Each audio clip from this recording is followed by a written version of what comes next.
요즘은 빈부격차가 점점 심화되어 가고 있습니다. 돈 많은 사람들은요, 점점 돈이 많아지고, 가난한 사람들, 돈이 없어 가난한 사람들은 점점 가난해지는 그런 시대입니다. 그래서 돈 많은 사람들은 돈을 은행에 맡기는 것보다는 사람들의 눈을 피하려고 사제 금고를 마련한다든지, 혹은 사과 상자에다가 돈을 잔뜩 집어넣어서 사람들이 보지 않는 것에 숨기고 합니다.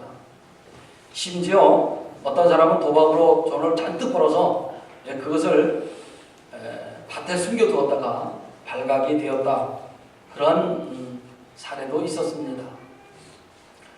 인간들에게 있어서 이 물욕이라고 하는 것은 참으로 억제하기 힘든 욕망 중에 하나입니다.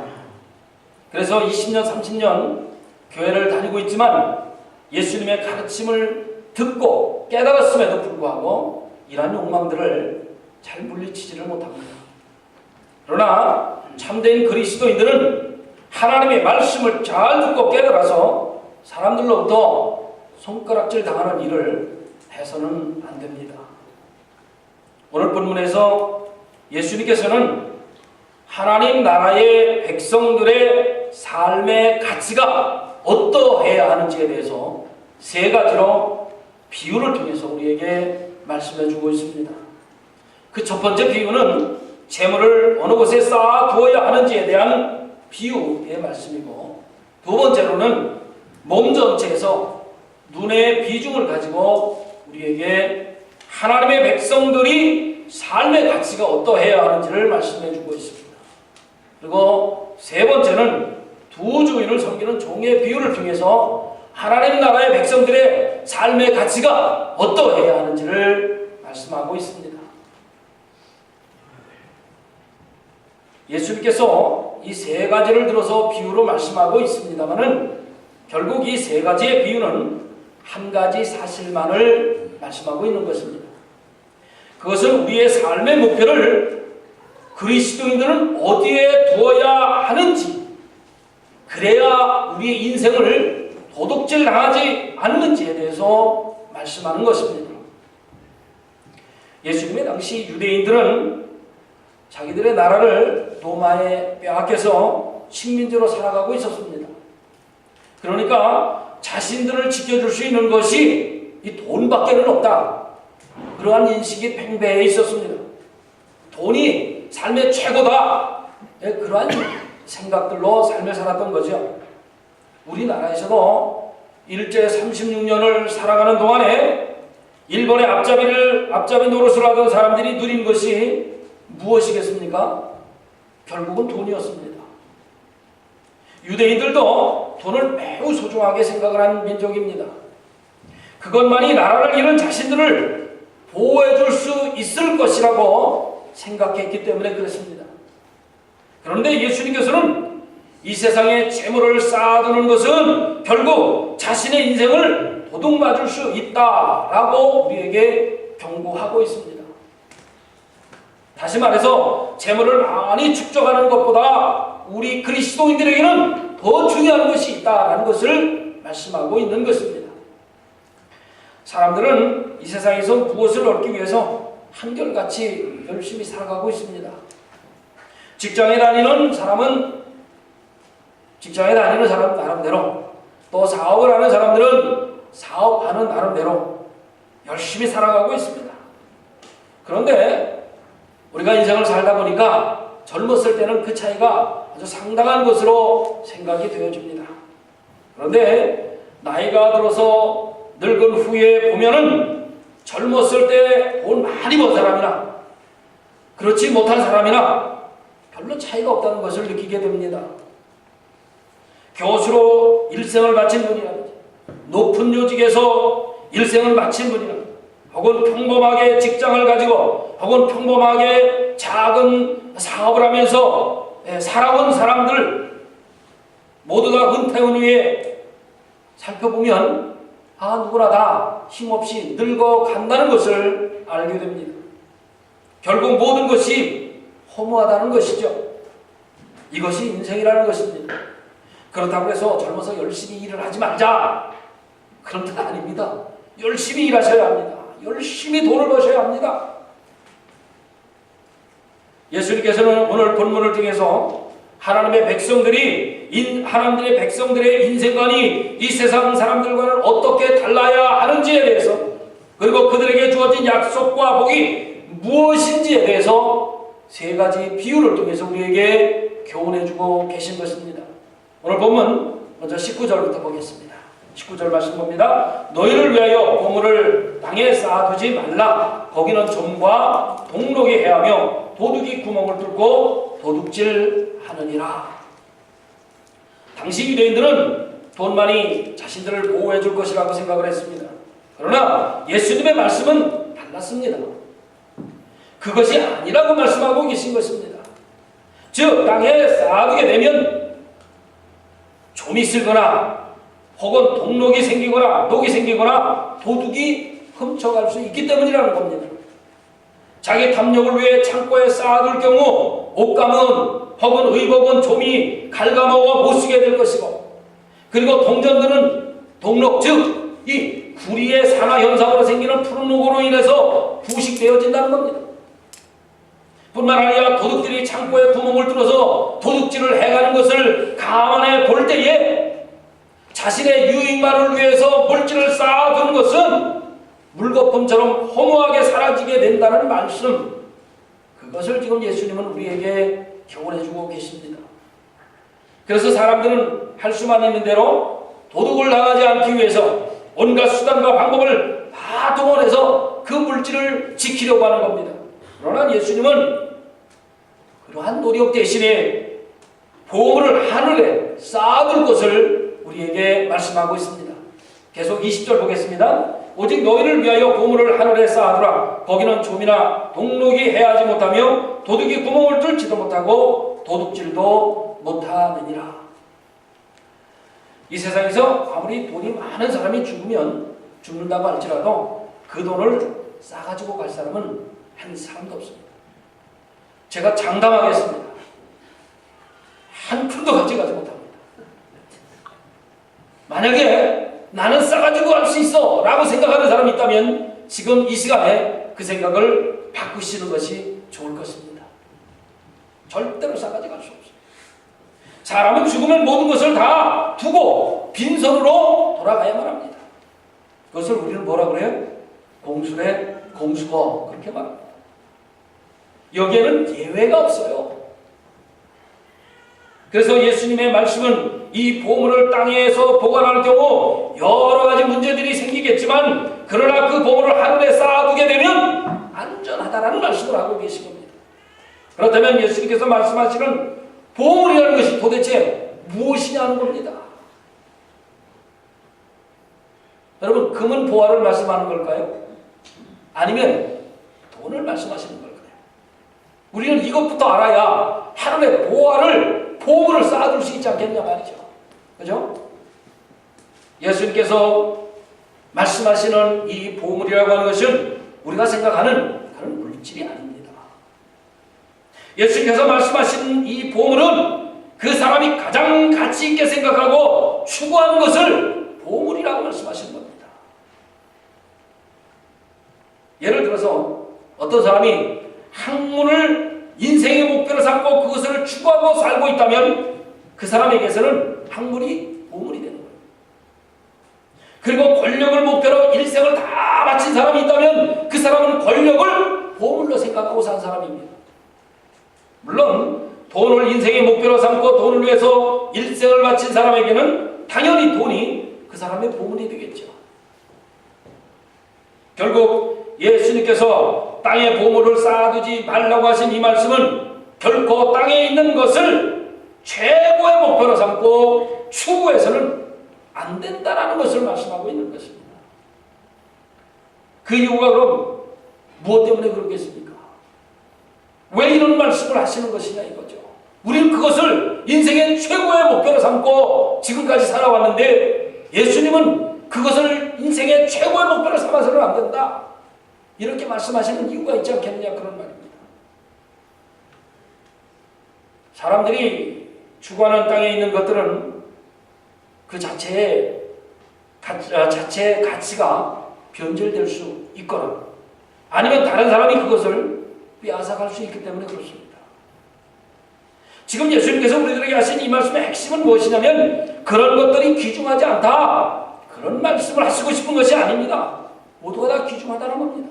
학문도 귀중하고 권력도 귀중하고 물질도 다 귀중하다. 그러나 결코 이 세상에 있는 것들이 우리의 절대적인 목표를 되어서는 안 된다. 그것이 절대적인 가치를 두고 추구하는 목표가 되어서 안 된다는 것을 말씀하고 싶은 것입니다. 물론 하나님을 알지 못해서 그렇게 세상적인 것에 가치관을 두고 죽어라 일하는 사람 뭐 어쩔 수 없이 그렇게 살아가야 하겠지만 그러나 예수를 나의 구주로 영접한 우리 그리스도인들은 하나님의 백성들은 결코 눈에 보이는 것들을 위해서 짧은 인생을 다 바쳐서는 안 된다는 겁니다. 왜냐하면 아무리 보배처럼 보이는 것도 시간이 지나가게 되면 그것들은 무엇이에요? 한순간에 변질되어 버립니다. 그래서 어느새 낡은 것이 되어버리기 때문에 그렇죠. 여러분 아무리 새로운 학문이 지금 나왔다 할지라도요 불과 몇 년만 지나가면 옛 이론이 되어버리고 맙니다. 우리가 잘 알다시피 전자제품도요 여러분 6개월이 멀다고 새로운 스타일로 바뀌고 나가고 있습니다. 여러분이 가지고 있는 이 멋진 핸드폰이요 6개월 지나면 새로운 제품 나와버립니다. 그러면 구식이 되는 겁니다. 평생을 대통령 한번 해보겠다고 한 평생을 다 바쳐 노력했는데 불과 4, 5년 대통령하고 다른 사람에게 물려줍니다. 그런데 그 물려준 사람에게 어떤 때는 그 사람을 통해서 감옥 가는 사람들도 있습니다. 다시 말씀드리지만 예수님께서 하시는 이 말씀의 핵심은 결코 이 세상의 것이 아무 가치가 없다거나 혹은 미래를 위해 저축할 필요가 없다라는 것이 절대적으로 아닙니다. 누군가가 이 세상의 것들을 보물로 생각하고 그것만을 위해서 산다면 그 인생이라고 하는 것은 결코 녹슬고 젖먹고 나중에는 인생 자체를 도둑맞게 된다는 말씀입니다. 왜냐하면 그 사람은 돈이나 권력을 위해서 한평생 살아왔기 때문에 그것이 녹슬고 젖먹고 도둑맞았을 때 그의 인생도 함께 녹슬고 젖먹고 허무해질 것이기 때문에 사실 이 세상의 것들은 영구적으로 내 것이 될 수 없는 것들입니다. 그런데 사람들은 그것을 절대로 인정하지 않습니다. 일시적으로 사용하는 것뿐이라고 그렇게 누누이 말씀드리지만 전혀 그렇게 생각하지 않습니다. 영원히 내 것이 될 것이라고 생각합니다. 그러나 내가 지금 사용하고 있는 모든 것들은 하나님께서 잠시 빌려주신 것에 불과하다는 겁니다. 어린이 놀이터에 가보면 그네가 있습니다. 제가 제 손주들에게 그네를 태워 줬는데 그 그네가 한 사람의 것만입니까? 내가 타다가 다른 아이가 오게 되면 그 아이에게 언젠가는 그 그네를 넘겨줘야 하는 겁니다. 이 세상에서 영원히 내 것이라고 하는 것은 존재하는 것이 없는 겁니다. 이 세상에서 잡고 있을 때는 영원히 내 것처럼 생각이 되어지지만 죽으면 다른 손에 넘어가는 것입니다. 그래서 영원한 자신의 것이라고는 아무것도 없다는 것이죠. 모두가 다 잠시 빌려 쓰다가 그 자리를 떠나게 되면 또 다른 사람이 쓰도록 남겨두고 우리는 떠나는 겁니다. 오늘 본문 20절 상반절 다시 한번 보겠습니다. 오직 너희를 위하여 보물을 하늘에 쌓아두라. 사람들은요 이 말씀을 헌금에 비유해서 말씀하는 분들도 있습니다. 헌금을 많이 하면 하늘에 보화를 쌓는 것이다 이렇게 말씀하고 또 이해하는 분들도 있습니다. 물론 그것도 다 포함되어질 수 있는 말씀입니다만은 그러나 사실은 예수님께서 말씀하신 것이 그런 뜻만은 전적으로 아닙니다. 하늘에 보화를 쌓아두라는 이 말씀은 하늘에 있는 것에 영원한 가치를 두고 추구해라 그런 말씀이 됩니다.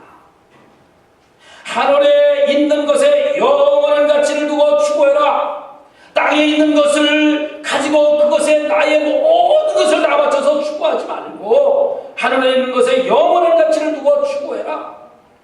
그것이 하늘에 보물을 쌓아두라는 예수님의 말씀이 됩니다. 그렇다면 우리가 하늘에 있는 것이 도대체 무엇인지 알아야 그렇게 할 수 있지 않겠습니까? 여기서 말씀하고 있는 하늘에 있는 것이라고 하는 것은 나를 통하여 하나님께서 이루려고 하시는 뜻이 바로 하늘에 있는 것, 부물이라는 겁니다. 그래서 우리들에게 가장 중요한 것은 내가 가진 모든 것들을 사용해서, 즉 몸이라든지 혹은 내가 가지고 있는 탤런트 혹은 내가 가지고 있는 물질, 내가 쌓아놓은 지식, 이런 것들을 통해서 다른 사람들로 하여금 잃어버린 자신을 되찾게 하고 삶을 회복하게 하는 일,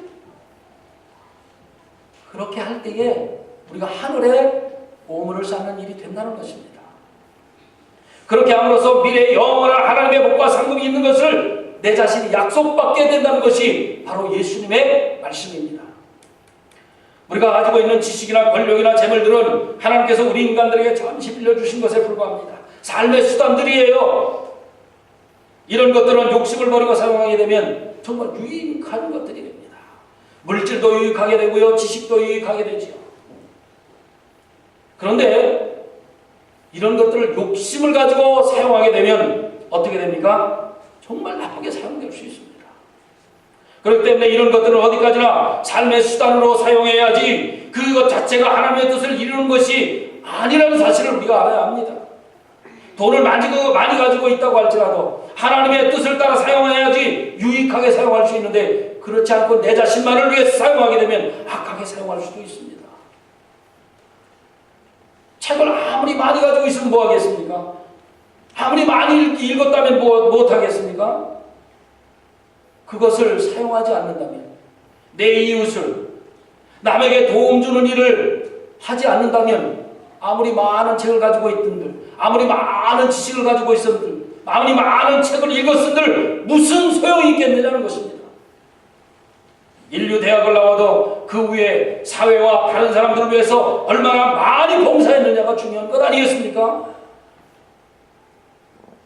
이 세상의 것들은 얼마나 많이 모았느냐, 많이 모아두었느냐, 그것이 중요한 것이 아니라 얼마나 제대로 썼느냐, 얼마나 하나님의 뜻에 사용을 했느냐 하는 것에 가치가 있는 것입니다.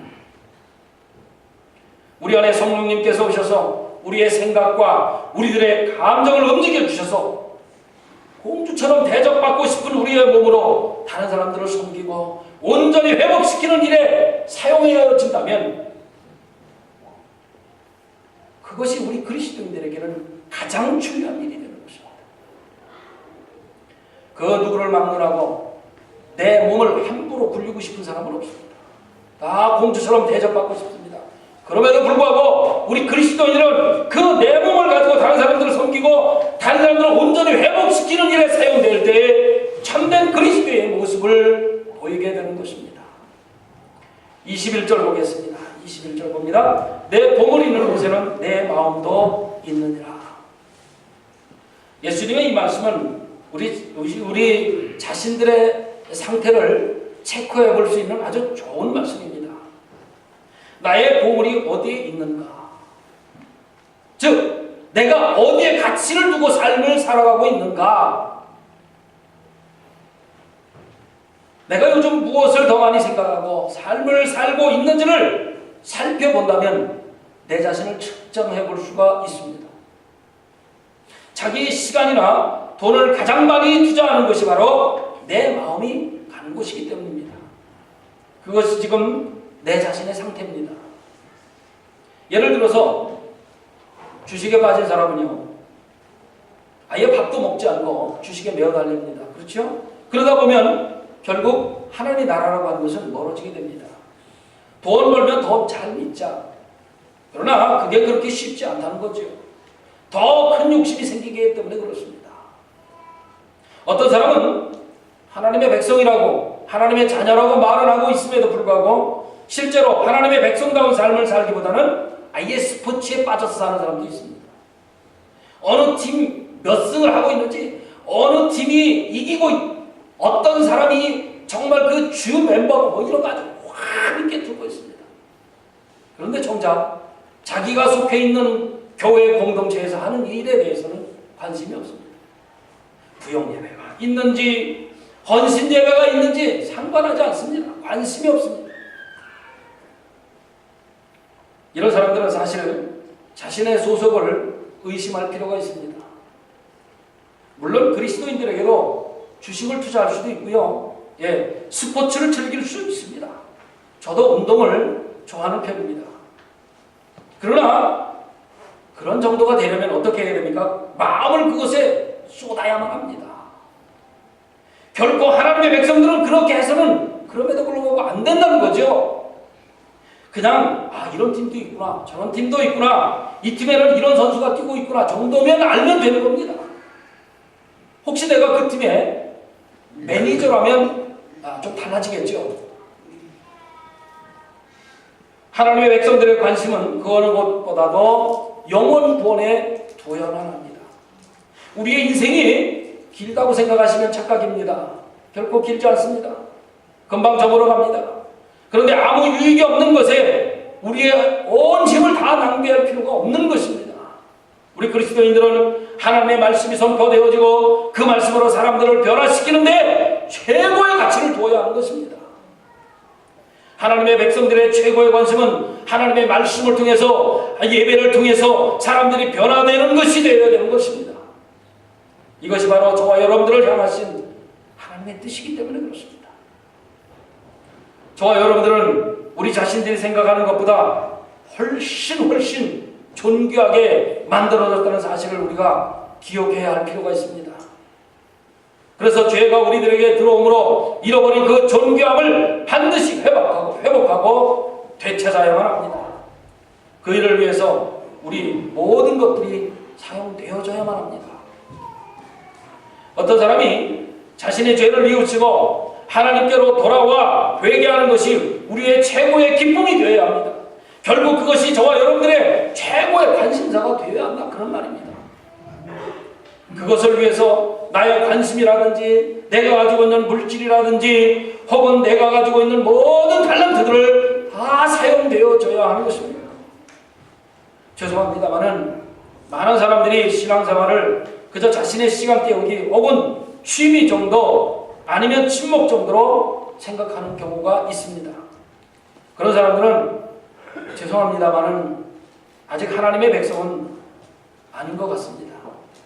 정말 하나님의 백성들이라면 일주일에 교회 한 번 나오는 것으로 만족할 수가 없는 것이죠. 많은 예배 시간 약속한 것이 있음에도 불구하고 주일 한 번 지키는 것으로 내 할 일 다 했다라고 생각하는 그런 사람이라면 아직 하나님의 나라에 관심 있는 사람, 관심자 정도에 불과한 겁니다. 그런 사람은 아직 하나님의 나라의 소속은 아닐 것입니다.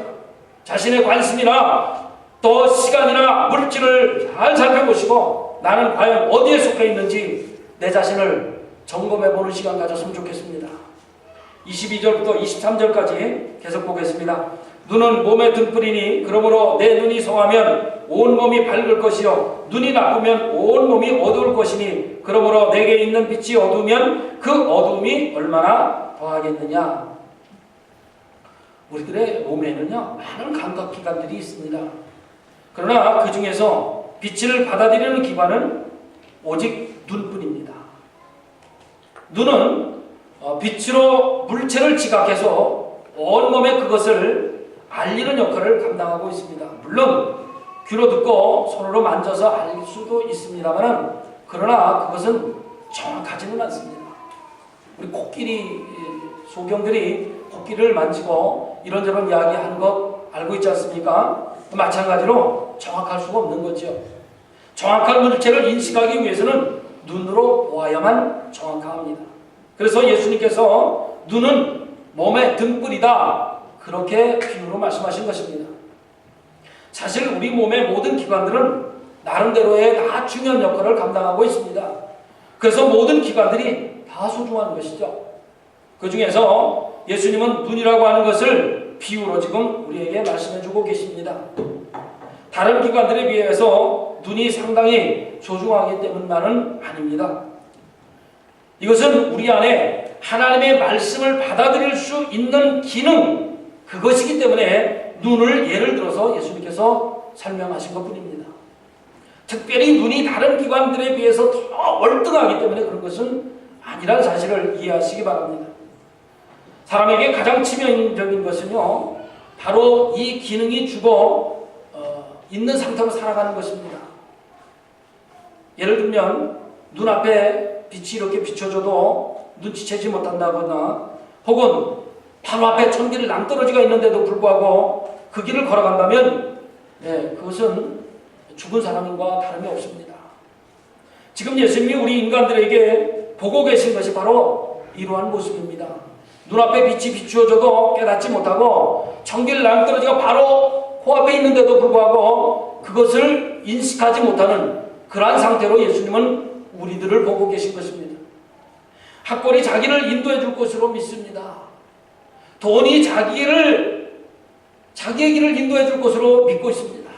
권력이라고 하는 것이 자기 인생을 책임져 줄 것이라고 생각을 하고 있습니다.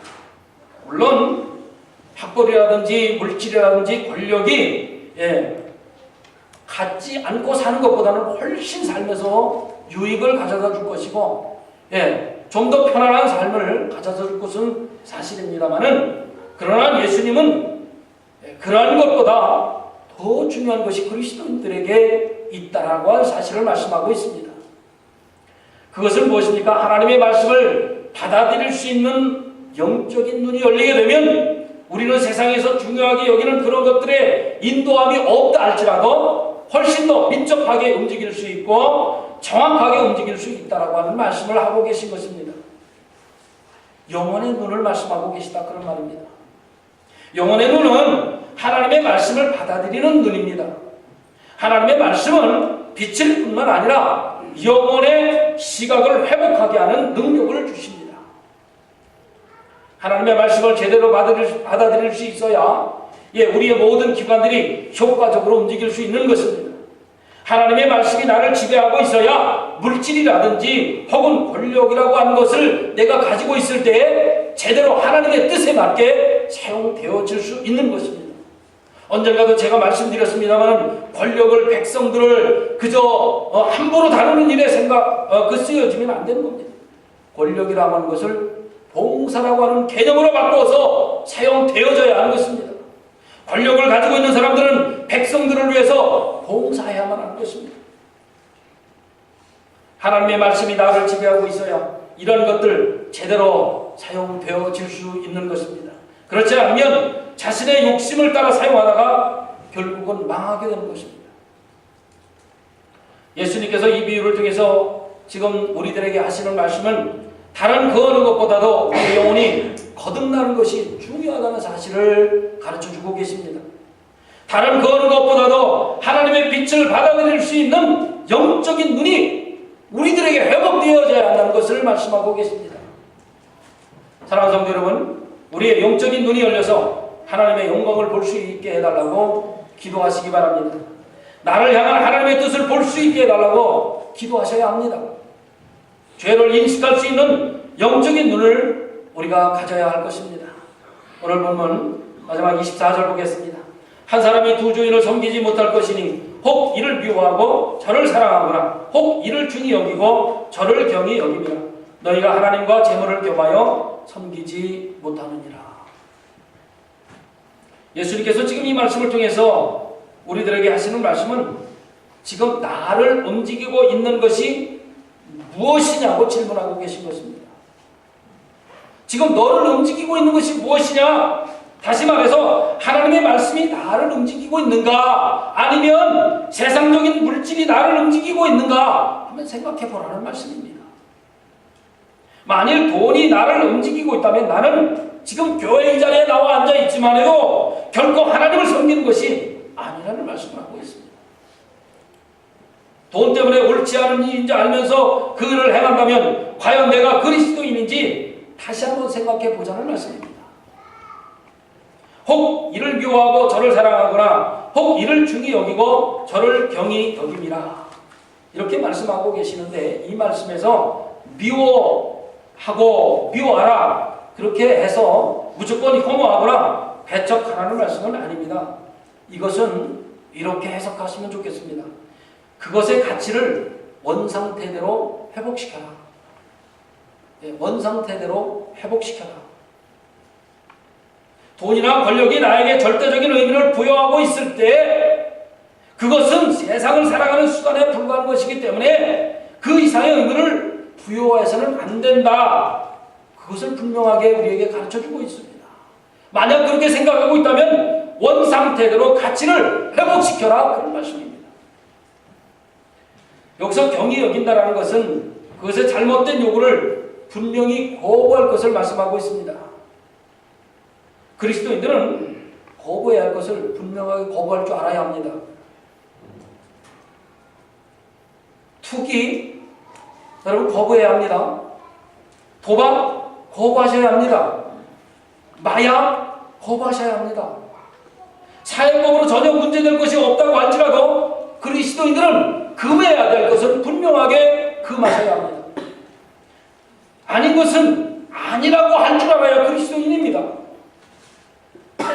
이제 앞으로 우리 아이들은요, 동성애를 해도 괜찮다라고 말할 것입니다. 분명합니다. 그러나 우리 그리스도인들은 그렇지 않다라고 아이들을 가르쳐야 합니다. 마리화나 피워도 된다라고 아이들은 이제 앞으로 생각할 것입니다. 그러나 우리 그리스도인들은 아이들에게 그것이 안 된다라고 가르쳐야 합니다. 법이 괜찮다고 하니 괜찮은 것 절대로 아닙니다. 그리스도인들은 세상과 달라야죠. 구별되어져야 합니다. 그래야 참된 그리스도인입니다. 이제 우리는 늘 고민하고 두려워하면서 하나님께서 우리들에게 주신 세상의 삶의 수단이 하나님의 일을 대신할 수 없도록 해야 합니다. 세상을 살아가는 그 삶의 수단이 하나님을 앞질러서는 안 될 것입니다. 예수님께서 우리들에게 하시는 말씀은 이 세상에서 많은 것을 소유하는 것이 중요한 것이 아니라 우리의 몸을 사용해서 얼마나 다른 사람들을 섬기고 그들의 영혼을 회복시키느냐 하는 것이 우리에게 가장 중요한 보물이 되어야 한다는 것을 우리들에게 교훈해주고 계십니다. 그런 사람에게는 영원한 천국의 보물이 주어질 것도 함께 약속하고 계십니다. 우리 모두 그런 가장 중요한 보물을 하늘에서 얻는 우리 한배 장로교회 성도님들 되어지시기를 주님의 이름으로 축원합니다. 기도하겠습니다.